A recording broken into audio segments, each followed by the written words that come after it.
Hi, folks. I'm George, and for those of you I haven't met before, here's a little introduction to me. A few fun facts. I grew up right here in Indiana.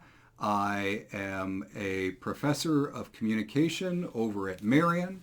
I'm also a Presbyterian minister, and I happen to be married to your assistant principal, Corey, Jen. And I hope that you won't hold any of these fun facts against me. I also have a special interest in dialogue. I've taught a course called The Art of Dialogue for the last almost 20 years, and that interest actually dates back to seminary.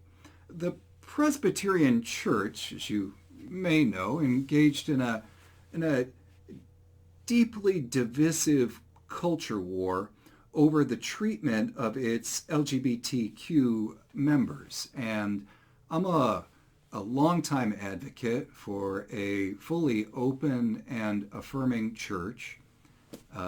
Some years ago, I wrote a dissertation about dialogue that you should absolutely never read. But then I lived the work of dialogue with a local congregation. I walked with them as they revised their mission statement and became the first open and affirming Presbyterian church in the state of Indiana. Admittedly, not a lot of tough competition there at the time. Now, for 16 years or so, I've worked with Catholics in higher education. And, the nice thing about Catholics is that they agree about everything.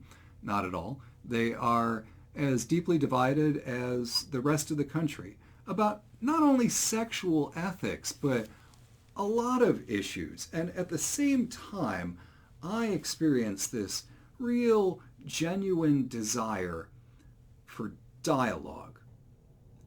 Now, the word dialogue is a little slippery. It can mean dialogue is two people talking in a play, and Plato wrote dialogues, and we toss this term around. I can say, we need a national dialogue about gun control, or I can say, I really need to have a dialogue with my dean about a pay raise. And when I used the word dialogue, here's what I mean. I mean talking and listening together in ways that build up shared understanding. I say shared understanding because that's the goal, not that we all are on the same page, build up consensus, and meet in the middle. Our only goal is to understand each other. And to do that, we're in a conversation where we hear from many diverse voices, where we withhold judgment, we lift up assumptions so that we can, question them and examine them. And it's the kind of conversation where instead of trading arguments, we're sharing personal experience. Well, I am confident that I don't have to persuade you that we need dialogue today more than ever. As I'm recording this, the president is being impeached. And when white nationalists storm the Capitol building, I'm worried about the health of our democracy. And I think that dialogue can play a vital role in our healing. I had my own run-in with the alt-right. A group called the Church Militant targeted Marian University. Yeah, true story. They raided our Facebook pages, and it was all about how professors like me are engaged in, quote, Marxist queering. I don't even really know what that means. I do kind of wish that I was better at it. Incidentally, the Church Militant has written about Brebeuf too. I made a mistake when that happened of reading the comments section online. I never do that. But these were some of the comments. They are all heretics. Clearly an anti-white globalist agenda. And, quote, burn the place down.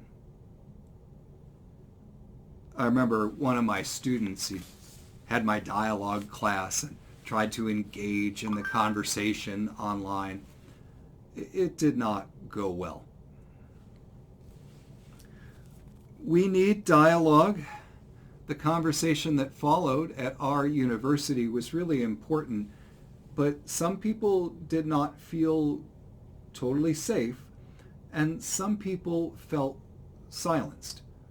We need dialogue, and at Brebeuf, I'm sure you can relate. The culture wars over religion and sexual ethics are really just one flashpoint in an incredibly divisive public sphere. And, you know, these skills that we teach at a time when I think education faces something of its own credibility crisis, these skills that we teach that are associated with dialogue, they are absolutely critical for student success, for lifelong learning, and for a healthy democracy. So obviously I have a passion for dialogue, and that's why I'm so thankful to Father Bill and Kayla Storrs and Jen for this opportunity to talk with you all. You know, I get to hear about you every day at dinner, so I know that you're crazy. But it's a real treat to get to share some of my work with you. And it's unfortunate that we can't do this in person. It would be a lot more interactive. But I do believe that this need for dialogue is pressing right now. I should say that dialogue will not solve all of the problems in your classroom, and it certainly won't solve all of the problems facing our country. As a faculty member myself, I have sat through a lot of professional development opportunities over the years. There's the good and the straight up bad, and then there's the, oh, holy hell, why are you still talking to me? So I'd like to start by lowering your expectations. I have modest goals for this video series. I'm going to spend a good bit of time introducing dialogue. I'm going to talk in some very practical and concrete ways about how you can facilitate dialogue in your class. And then I'll talk a little bit too about promoting a dialogic culture at your school. And I'll have one video just about listening and one about promoting safe spaces and brave spaces on your campus. That's it. I can promise that if you watch all 7 videos, you will walk away with at least like one good idea for teaching or for life. This is our learning objective. One good idea. If you find 2 good ideas, you are overachieving.